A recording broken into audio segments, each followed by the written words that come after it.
Are you voting for a president of the United States? Or are you voting for a president of the UN? Are you voting for the global rights of global peoples, or are you voting for somebody to look after the constitutional values of America?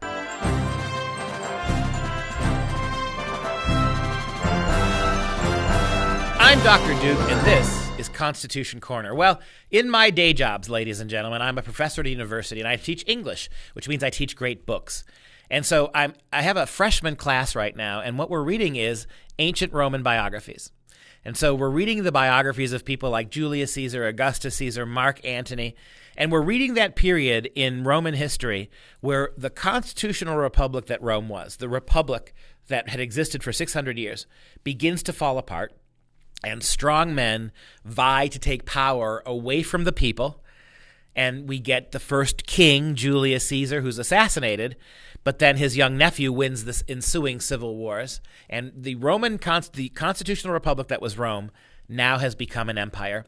It's now governed by a dictator, one man, and Rome's decline begins. The fall of the Roman Empire is triggered at that moment when a constitutional republic gives way to tyranny. And it's really interesting. I taught that class. I decided to choose that class because it forces my kids, my students, to think about our own constitutional crisis. We go through the American Constitution. I point out to my students how the Founding Fathers looked back to the republic that was Rome as a model for American system of government, right? Checks and balances. We have the Senate comes from the Roman people, the idea of a tribunate or a Congress, a people's house as well. And so it's a great way for me to get watching the Roman Empire turn into an empire, the republic fall apart, the empire rise, is a really great way to remind kids about where we are constitutionally today.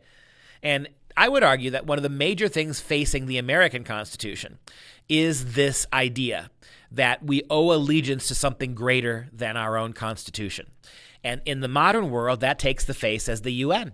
There are many Americans, including almost all progressives, who believe that America isn't a thing, that the Constitution was written by racist old white men. It doesn't mean anything anymore, that the Constitution has to be done. There's a nationwide call, state by state, increasingly for a constitutional convention that would convene the organization of the states to get together and rework or rethink or vote on rewrite the Constitution.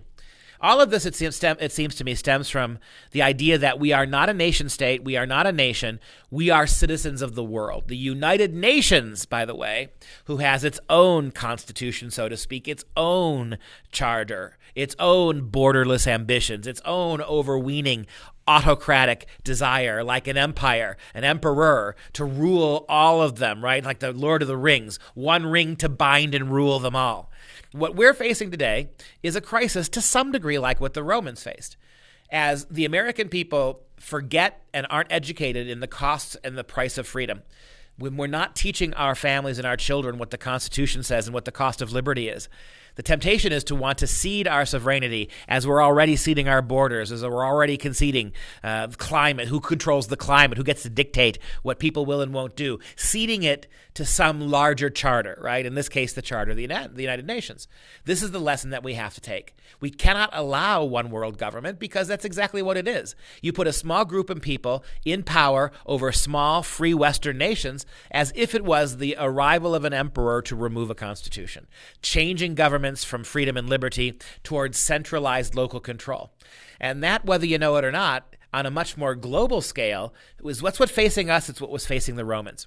And we have to find a way to push back. And the way to push back is the Constitution. If we can continue to recognize the wisdom of the Constitution in its checks and balances, if we can continue to recognize, and I brought this up with my school kids, when you vote for a president in November of 2020, ask yourself one question.